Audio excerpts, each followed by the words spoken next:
The Prince Who Wanted to Be Astonished, Chapter 1 and 2, written and told by the fairy Storyteller.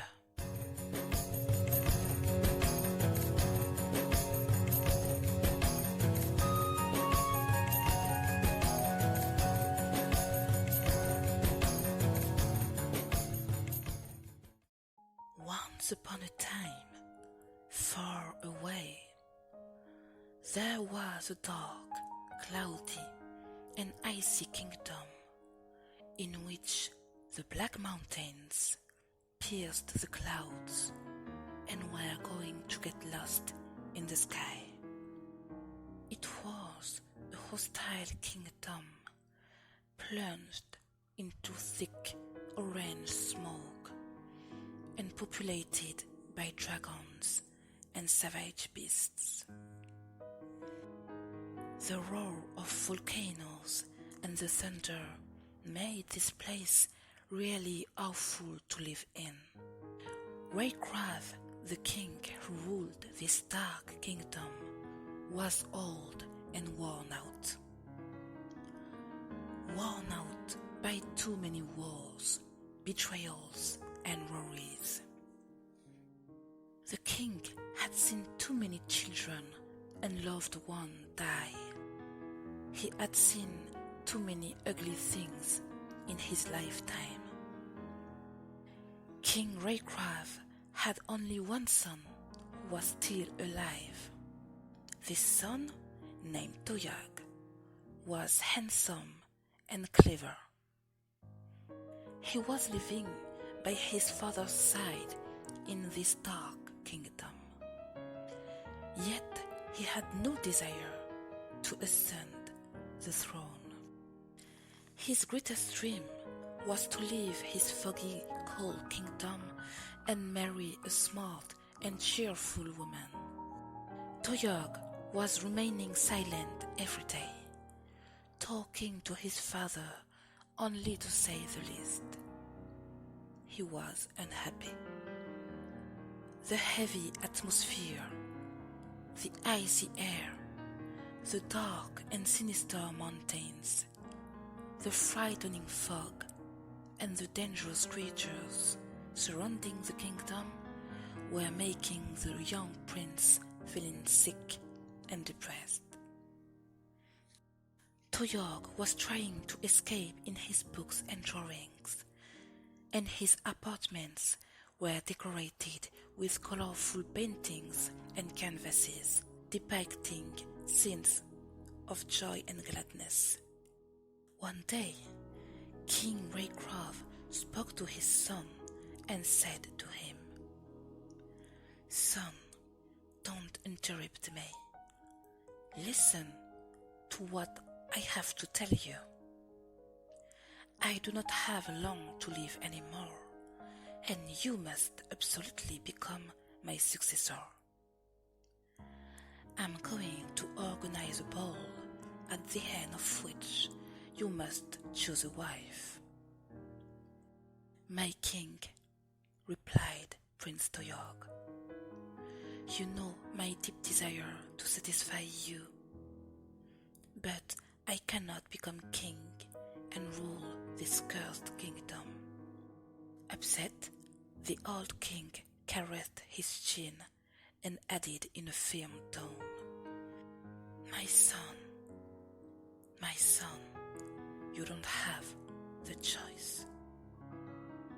Toyag calmly put down the cup full of grape juice that he was about to bring to his mouth. He looked his father with surprise. What do you mean by that, father?"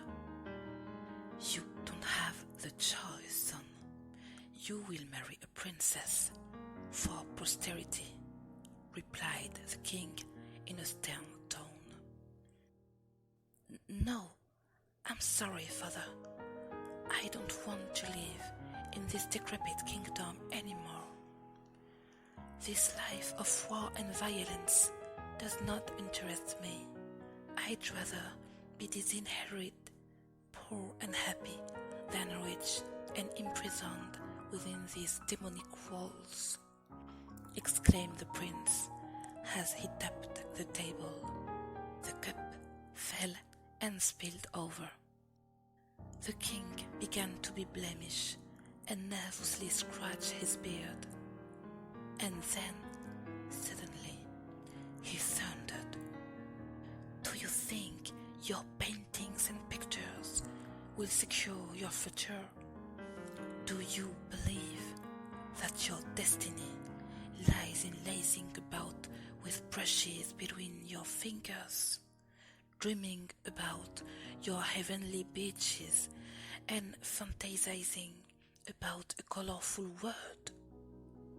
Come on, Toyag, you're not a child. You're not 5 years old anymore." Toyag replied, "How dare you talk to me about my childhood?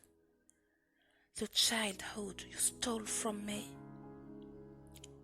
You judge me, but you don't even know me, father. I hate these walls. I hate this omnipresent cold, these icy winds and its incessant howling. This kingdom is hell on earth. Yes, I dream of something else. I dream of warmth, joy, and color.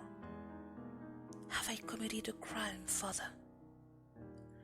Oh, father, I saw my mother falling from the ramparts of the cursed tower. I saw her fall through the smoke flooding the kingdom. I saw the dragons swoop down and fight to tear her body apart. Let me dream, father. Beneath my dumb looks, I am an ambitious man who dreams of ruling a fair and prosperous kingdom." Prince Toyag stayed silent for a long time, gazing feverishly into his father's sad eyes. The two men faced each other, too proud to fall into each other's arms. King Raycroft was the first to break the silence. "Toyag, you look so much like your late mother. Don't let my hard shell fool you. Once I was this young man who wanted to change the world. But you have to know that a father can't obey his son, no matter how much he loves him. When I will no longer be of this world, this kingdom will have to be governed by a fair and passionate man. In addition to being my son and heir, you have all the qualities required to rule your empire.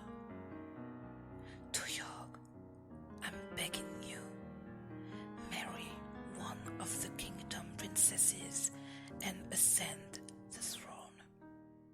Toyag was touched by his father's words.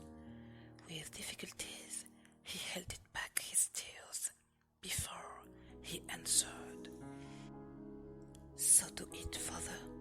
However, the only conditions I require are the following ones. The ball will last during 3 days. The princesses from all over the world will be invited to the ball, and not only the few ones living in our cursed kingdom. All the princesses will have to bring me 3 precious, unusual, magical items from their own kingdom. I will marry the princess who will astonish me the most with her intelligence and creativity." King Raycroft bit his lips to not scream in amazement and horror.